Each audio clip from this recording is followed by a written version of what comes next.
नमस्कार, मैं हूं राजीव ढोंडियाल। बात चक्रवाती तूफान दाना की और ओडिशा और पश्चिम बंगाल में क्या हालात हैं वो भी आपको दिखाएंगे।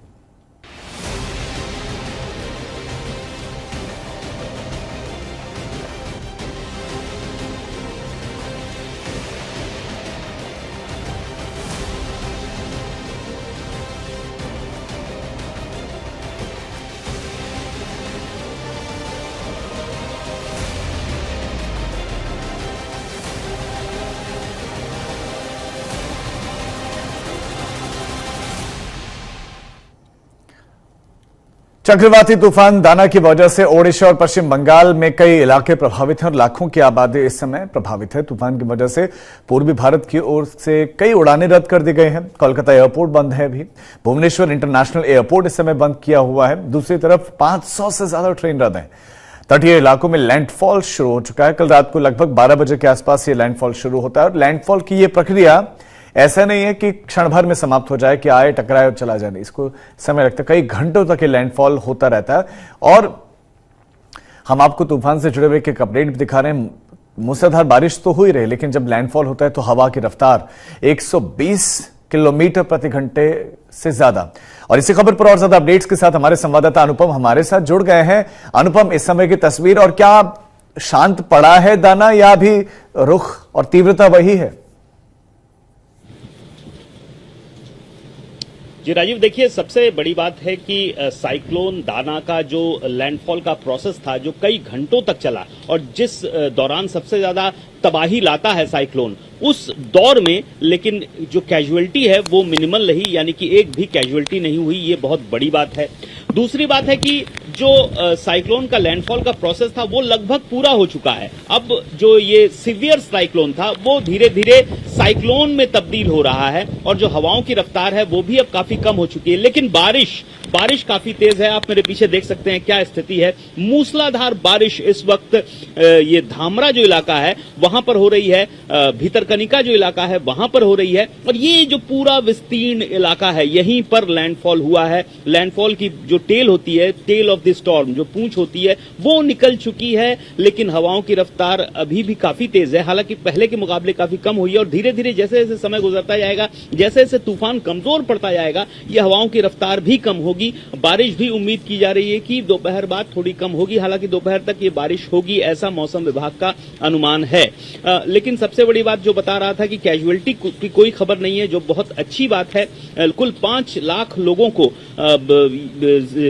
उड़ीसा में स्थानांतरित किया गया था। कोस्टल इलाकों से उन्हें शिफ्ट किया गया था रेस्क्यू सेंटर्स में। इनमें से बहुत सारी गर्भवती महिलाएं थी, लगभग 5000 के आसपास। उनमें से बहुत सारी गर्भवती महिलाओं ने इस लैंडफॉल के दौरान बच्चों को जन्म भी दिया और ये बहुत बड़ी कामयाबी के तौर पर भी देखा जा सकता है कि जिस तरीके से तूफान को हैंडल किया है उड़ीसा सरकार ने। लेकिन कुछ जगहों पर काफी सारे पेड़ टूटकर गिर पड़े हैं। वो स्वाभाविक बात है क्योंकि हवाओं की जो गति थी 100 से 120 किलोमीटर प्रति घंटे की रफ्तार से, उसमें पेड़ों का टूटना लाजमी था। खासतौर पर भद्रक, डामरा, भीतरकनिका, ये जहां पर इम्पैक्ट ज्यादा रहा है, यहां पर बहुत सारे पेड़ टूटे हैं। सड़कें अवरुद्ध हो गई हैं जिनको खोलने का काम और प्रयास जारी है। एनडीआरएफ की टीम, एसडीआरएफ की टीम, जो लोकल्स हैं वो भी लगे हुए हैं और सड़कों को खोलने का काम जारी है। तो ये जो अभी बारिश हो रही है, अभी जो चिंता की वाला विषय है वो ये बारिश है कि कितना पानी ये तूफान लेकर अपने साथ आ रहा है और ये बारिश कब तक चलेगी। क्योंकि बहुत देर तक अगर ये बारिश चलती है तो जो लो लाइन इलाके होते हैं वहां पर पानी भरने की संभावना ज्यादा हो जाती है।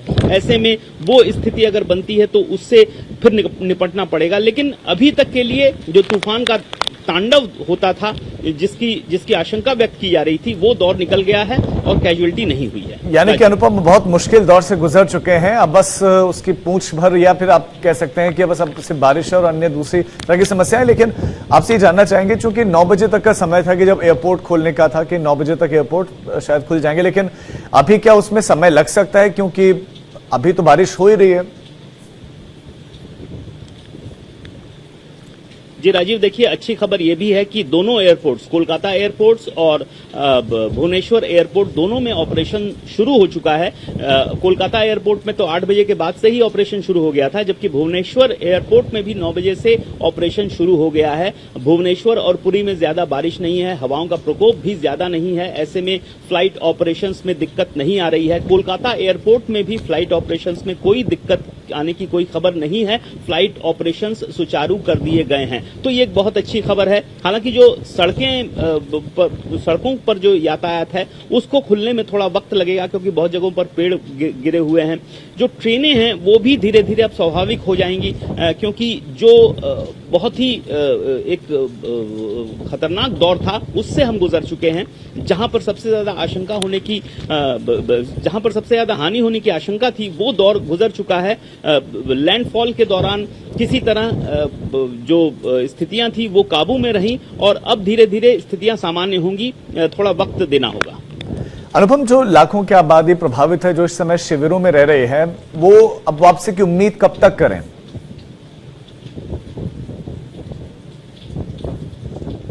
जी देखिए, ये जो पूरा प्रोसेस होता है, लैंडफॉल से पहले इवैक्यूएशन का प्रोसेस शुरू होता है, जिनको रेस्क्यू सेंटर्स में ले जाया जाता है। इनमें से मैंने पहले ही कहा, उड़ीसा में लगभग 5 लाख लोगों को इवैक्यूएट किया गया, पश्चिम बंगाल में लगभग 1.5 लाख लोगों को इवैक्यूएट किया गया। तो उनको वापस तभी भेजा जाएगा ये स्थितियां पूरी तरह से सामान्य हो जाएंगी, क्योंकि कोस्टल इलाकों में जहां से इनको इवैक्यूएट किया जाता है, लो लाइन इलाके होते हैं उनमें बहुत ज्यादा, ऐसे में बारिश की जो आशंका है उसको भी देखना पड़ेगा। उम्मीद की जा रही है कि आज शाम के बाद अगर स्थितियां दुरुस्त हो गई तो आज रात के बाद कल से पुनर्वासन जो होता है या फिर से वापस शिफ्ट करने की का जो प्रोसेस होता है वो शुरू हो जाएगा। लेकिन सबसे अच्छी बात जो आपने बताई वो है जीरो कैजुअलिटी की। हम टेक्नोलॉजी जितनी एडवांस होती जा रही है उसका हमें बड़ा फायदा मिल रहा है। और क्या ये वो मामले हैं, भले ही सरकार पश्चिम बंगाल में कोई और हो, लेकिन केंद्र और राज्य सरकार का, चाहे ओडिशा में भी है, तो तालमेल बड़ा अच्छा रहा कि इंफॉर्मेशन सटीक पहुंचाती रही राज्यों को, राज्यों ने उस हिसाब से तैयारियां की। और तो ये एक असली अच्छी तस्वीर भी है कि भाई तालमेल जब अच्छा हो तो आप बहुत बड़ी समस्या से भी निपट सकते हैं। जी देखिए, सबसे बड़ी बात है कि ये साबित करता है कि विज्ञान हमारे लिए कितना जरूरी है। विज्ञान में प्रगति जितनी ज्यादा होगी उतना लाभ इंसानियत को मिलेगा, हमारे समाज को मिलेगा, और वही हो रहा है। विज्ञान अगर इतना उन्नत नहीं होता और हम लोगों ने उसका फायदा नहीं लिया होता तो आज बहुत पहले से मेट प्रेडिक्शन नहीं होता, साइक्लोन आ रहा है उसकी सूचना नहीं मिलती। आज से जो 20 साल 25 साल पहले हुआ करता था, 1999 का जो सुपर साइक्लोन आया था उसमें लगभग 10,000 से 20,000 लोगों की मौत इसी उड़ीसा में हुई थी, और उसकी वजह यही थी कि बहुत पहले से जानकारी नहीं मिल पाई थी। उस समय तकनीक इतनी उन्नत नहीं थी, आधुनिक उपकरण नहीं थे, विज्ञान इतना उन्नत नहीं था कि बहुत पहले से जानकारी दे पाए। लेकिन आज की तारीख में जो जानकारी है बहुत पहले से मिल जाती है। जो पाथ है तूफान का उसके बारे में हमें पता होता है, कहां पर हिट करेगा, कहां पर सबसे ज्यादा इंपैक्ट होगा उसके बारे में हमें पता होता है। उसके अनुरूप हम कार्य करते हैं, उपाय करते हैं। तालमेल भी इसमें बहुत जरूरी है, केंद्र सरकार और राज्य सरकार के बीच तालमेल।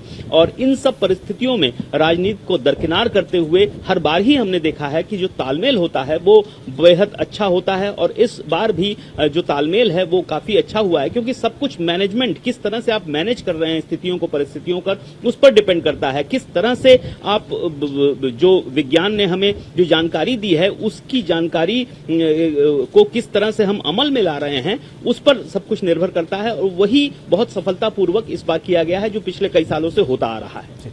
अनुपम, आप हमारे साथ बने रहिए, आपके पास लौटते हैं। तो बड़ा अपडेट सबसे पहले तो यह है कि तूफान आया, टकराया है, और तूफान टकराने के बाद सबसे अच्छी बात यह है कि तैयारियां इतनी अच्छी थीं कि जीरो कैजुअलिटी हुई नहीं, कि किसी की जान नहीं गई है। अगर नुकसान की बात करें तो उसका आकलन स्वाभाविक है कुछ समय के बाद किया जाएगा, लेकिन जो खबरें मिल रही हैं उसके मुताबिक कुछ जगहों पर पेड़ गिरे हैं, कुछ जगहों पर जो कच्चे मकान लोगों के हैं, कुछ कच्चे मकान जरूर गिरे हैं, लेकिन वहां कोई था नहीं। दूसरा, कुछ घरों की बताया जा रहा है कि छत उड़ी है, जैसे टिन शेड किसी के घरों की छत पर होती है, वो टिन शेड उड़ी है। कुछ जगहों पर इक्विपमेंट्स इधर उधर गिरे जरूर दिखाई दिए, लेकिन इसके अलावा कुछ खास नुकसान की खबर नहीं है। तो ये राहत की बात है कि एक बड़ा साइक्लोन टकराया और उसके टकराने के बाद बहुत बड़ा नुकसान नहीं हुआ। क्या स्थिति रही उससे संबंधित रिपोर्ट आपको दिखा देते हैं।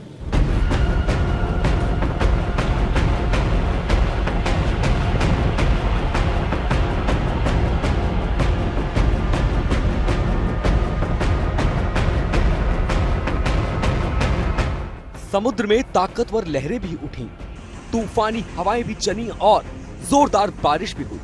चक्रवाती तूफान डाना के असर से जिसका लैंडफॉल देर रात ओडिशा और बंगाल के तटीय इलाकों में शुरू हुआ, जो सुबह तक जारी रहा। बंगाल के न्यू दीघा और ओल्ड दीघा इलाके से आई ये तस्वीरें तूफान की तीव्रता को बयां कर रही हैं। इस वक्त रात के 1 बजे हैं और हम लोग हैं दीघा, पश्चिम बंगाल के तटीय क्षेत्र दीघा में, जो पूर्वी मिदनापुर जिले में आता है। और साइक्लोन दाना का लैंडफॉल प्रोसेस शुरू हो चुका है। आईएमडी के अनुसार रात 11:30 बजे से ये प्रोसेस शुरू हुआ है और उड़ीसा तट से 50 किलोमीटर दूर साइक्लोन दाना उपस्थित है और वो लैंडफॉल प्रोसेस जो है वो शुरू हो चुकी है। उसके साथ साथ आप देख सकते हैं किस तरह का जो सी कंडीशन है इस वक्त। साथ साथ तेज हवाएं 100 से 110 किलोमीटर की रफ्तार से इस वक्त हवाएं चल रही है और उसके साथ साथ गस्टिंग विंड जो है वो 120 किलोमीटर प्रति घंटे की रफ्तार से चल सकती है और इसी को लेकर इतनी आशंका है। और साथ साथ तेज बारिश।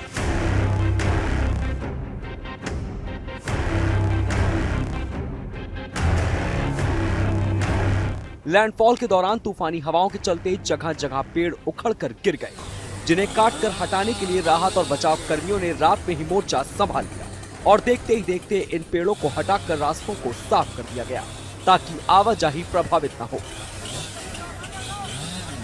मौसम विभाग की ओर से इस नुकसान की आशंका पहले से ही जताई गई थी, लिहाजा इस हालात से निपटने की तैयारी वक्त रहते कर ली गई थी, जिसका फायदा ये हुआ कि उड़ीसा और बंगाल दोनों ही राज्यों में बड़ी आबादी को वक्त रहते राहत शिविरों में शिफ्ट कर दिया गया था, जहां उनके खाने पीने और दवाओं का इंतजाम सरकार की ओर से किया गया। उड़ीसा में 3.5 लाख से ज्यादा लोगों को सुरक्षित जगह पे ले गया गया है।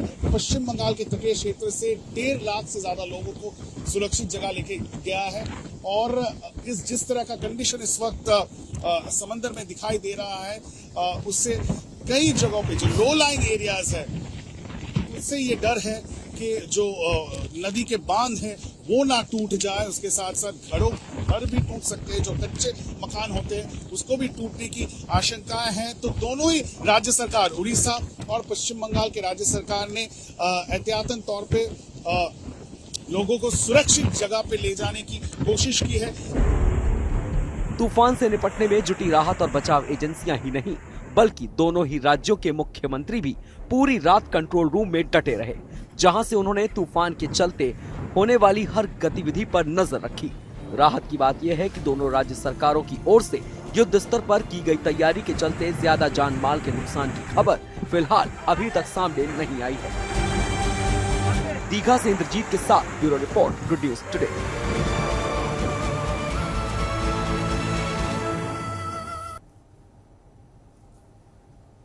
जैसे में लैंडफॉल हुआ तूफान दाना का, हमारे संवाददाता ग्राउंड जीरो पर मौजूद रहे। हमारे संवाददाता की ऐसी एक रिपोर्ट आपको दिखाते हैं।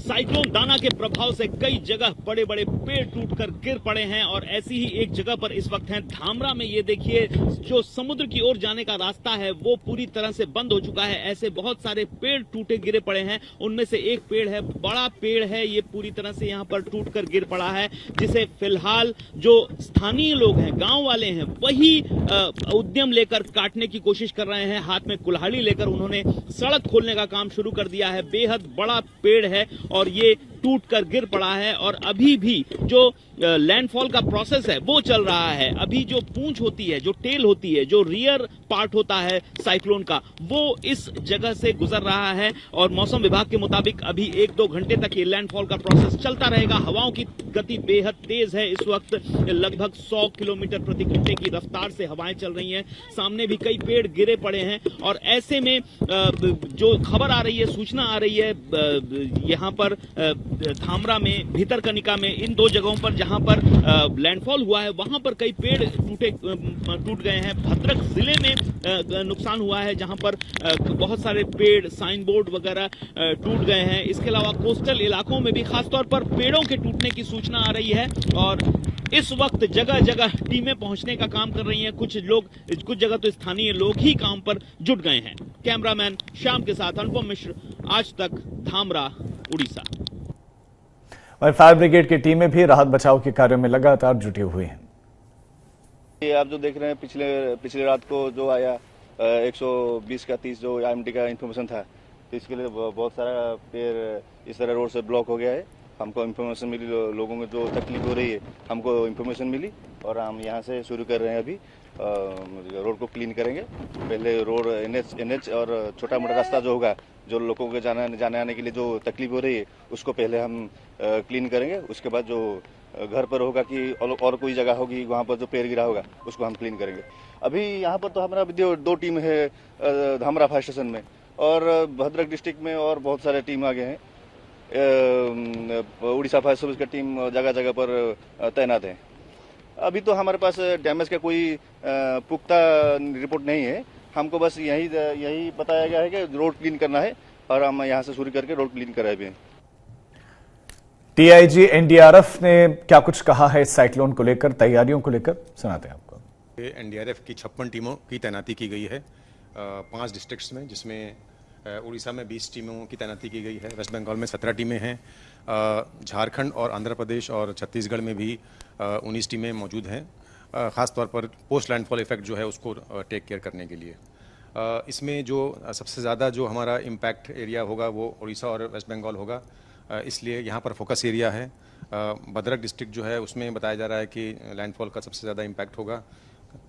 उसके लिए जो हमारी टीम्स हैं उसका कंसंट्रेशन भी वहाँ पर है। प्रीएम्प्टिव एक्शन हमारा है वो इवैक्यूएशन होता है। लैंडफॉल के समय हमारा कोई एक्टिविटी होती नहीं है, बिकॉज उस समय सभी को, जो रेस्क्यूअर्स भी हैं, कम्युनिटी है, सभी को इंडोर्स कन्फाइंड रहना है।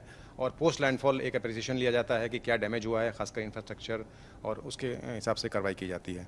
हमारे पास इसमें बोट्स हैं, कटर्स हैं और जो टेक्निकल मैन पावर भी है, जो स्टेट एजेंसीज़ को असिस्ट करते हैं। पावर कहीं आपके आउटेजेस हो गए हैं, बिजली के पोल्स वगैरह गिर जाते हैं, उसको रेस्टोर करने के लिए, रोड ब्लॉक्स क्लियर करने के लिए, ये सब कार्रवाई पोस्ट लैंडफॉल की जाती है। बिल्कुल।